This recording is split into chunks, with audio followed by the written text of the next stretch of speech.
Assalomu alaykum Qirg'iz elim. Assalomu alaykum O'zbekiston.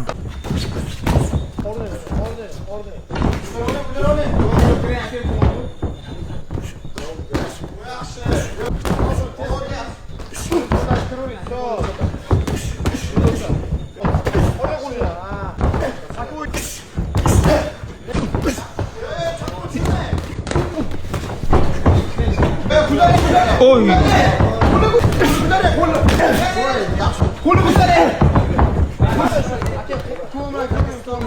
Assalomu alaykum Qirg'iz elim. Assalomu alaykum O'zbekiston. Assalomu alaykum. Biz oxirgi videodan keyin bizga O'zbekiston tutganlar ko'p hech yozib ketishdi. Men o'zim sferamda imomada yurgan uchun imom aspirasındagi bolalarga qayrilganimda o'sha yoqdan büyüt barib izlab qo'yib menga mingday video jo'rishdi.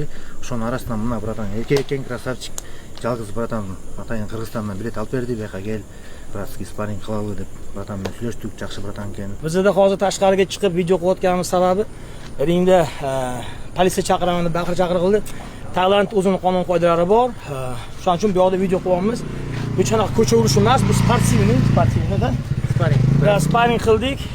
Ukamiz bilan sababi o'sha kungi videosidan keyin butun o'zbeklar qirg'izlarga nisbatan noto'g'ri tushunib bir-birini so'kish boshladi. Avvalambor videoni qaytadan ko'rsanglar, bu ukamiz aytgan, men MMA bo'yicha degan, lekin videoning boshida o'zbeklarning ichidan duxu yetgani degan joyi bor, to'g'ri, lekin bu ukamiz bizga tushuntirdi, butun o'zbek xalqiga emas, bitta sportchilar haqida gap ketdi dedi. Keyin men aytdim, shunday ham telefonda keling, chista dux degan joyingizga kuchim yetmasligi mumkin, texnikam yetmasligi mumkin. Men MMAchi emasman. Bitta boks tushib ko'ramiz ham, bir og'iz gapimga bo'ldiki, bilet jo'natasiz, hamma ishimni tashlab boraman, podgotovkadaman dedi. 1,5 oydan keyin janglar bor ekan. Janglarda omad tilaymiz. Mana bitta sparring qildik. İchimizdagini chiqarib oldik. Men o'zim mush urib, mush yeb tushunib oldim. Bu ukamizda biz o'zbeklarga bo'lgan nisbatan nafrat yoki bir negativ yo'q. Shuning uchun hurmatli do'stlar, esingizda bo'lsin, ikkita millatni urushni qilib qo'yish oson, lekin ikkita millatni aka-uka qilib qo'yish juda qiyin. Qirg'izistonda o'zbek aka-ukalarimiz yashaydi. Hammasi har xil tirikchilik qiladi. O'zbekistonda esa qirg'iz aka-ukalarimiz yashaydi. Ikkita uchta sportchini bir-biriga aytilgan gapi deb ikkita millat urushib qolish bu juda qiyin narsa. Avvalambor hammamiz Alloh yaratgan, hammamiz musulmonmiz. Sportning interesi shunaqa bo'ladi.